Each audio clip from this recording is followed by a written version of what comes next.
माखन की पहेली। वृंदावन की सुबह बहुत सुंदर थी। चारों ओर हरियाली थी, पवन में तुलसी की महक थी और पक्षियों की चहचहाहट गूंज रही थी। लेकिन नंद बाबा के घर में हलचल थी। फिर से माखन गायब हो गया था। यशोदा मैया माथा पकड़कर बैठी थीं। ये रोज रोज माखन कौन चुरा ले जाता है? छोटा कृष्णा एक कोने में बैठा था। उसकी आंखों में शरारत की चमक थी, लेकिन चेहरा मासूम बना हुआ था। मैया, कहीं वो माखन कोई चोर तो नहीं ले जाता? कृष्णा ने भोलेपन से पूछा। मैया ने संदेह से उसे देखा। तू तो नहीं न खा गया माखन? कृष्णा ने सिर झटक दिया। नहीं मैया, मैं तो सिर्फ ग्वालों के साथ खेलने गया था। अब पूरे घर में चर्चा थी। माखन रोज कैसे गायब होता है? यशोदा ने निर्णय लिया, आज हम सब मिलकर इसका पता लगाएंगे।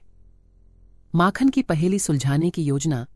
रात को यशोदा मैया ने माखन को एक ऊंचे मटके में रखा और पास में घंटी बांध दी। उन्होंने ललिता, विशाखा, रोहिणी और गोपियों को निगरानी के लिए बुला लिया। जो भी माखन चुराने आएगा, घंटी बज ही जाएगी, मैया बोली। लेकिन जब सुबह हुई, सब दंग रह गए। मटकी खाली थी और घंटी भी नहीं बजी थी। अब तो वृंदावन में चर्चा फैल गई। क्या कोई अदृश्य माखन चोर है? बाल गोपाल की लीला। अगली रात कृष्णा के दोस्त सुदामा, शुभ्र और माधव उसके पास आए। कृष्णा, चलो आज माखन की पहेली सुलझाते हैं। कृष्णा मुस्कुराया।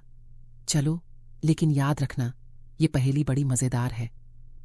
रात में सब चुपचाप उठे। कृष्णा ने सबसे पहले अपनी बांसुरी बजाई। जैसे ही मधुर धुन हवा में घुली, गोपियों की आंखें भारी होने लगीं और सब धीरे धीरे सो गए। फिर कृष्णा ने अपने दोस्तों की मदद से एक पिरामिड बनाया। सबसे नीचे बड़े, ऊपर छोटे और सबसे ऊपर स्वयं कृष्णा। जैसे ही उसने मटकी से माखन निकाला, उसने घंटी की डोरी को एक बांस से किनारे कर दिया ताकि वह बजे ही ना। सुबह हुई, फिर वही हाल। माखन गायब और घंटी शांत। सवाल और जवाब। अब यशोदा मैया परेशान थीं। ये तो कोई जादू है, घंटी क्यों नहीं बजती? कृष्णा बोला, मैया, अगर मैं तुम्हें ये पहेली सुलझा दूं तो क्या तुम नाराज नहीं होगी? यशोदा ने कहा, नहीं मेरे लाला, बताओ। कृष्णा मुस्कुराया और बांसुरी उठाकर बजाने लगा। तभी उसके सारे दोस्त आ गए और एक साथ बोले, हमने ही माखन खाया है। लेकिन कृष्णा के कहने पर ही सबकी हंसी छूट गई। यशोदा मैया भी मुस्कुरा पड़ी। तो ये थी माखन की पहेली। अंत में यशोदा ने सब बच्चों को गोद में बिठाया और कहा, माखन तुम जितना चाहे खाओ, लेकिन अब हमें बता दिया करो।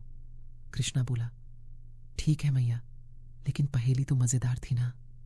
सभी ने जोर जोर से हंसते हुए कहा, हाँ। भावार्थ, यह कहानी बाल कृष्ण की मासूम शरारतों को दर्शाती है। साथ ही यह भी सिखाती है कि सच बोलना और प्रेम से स्वीकार करना सबसे महत्वपूर्ण है।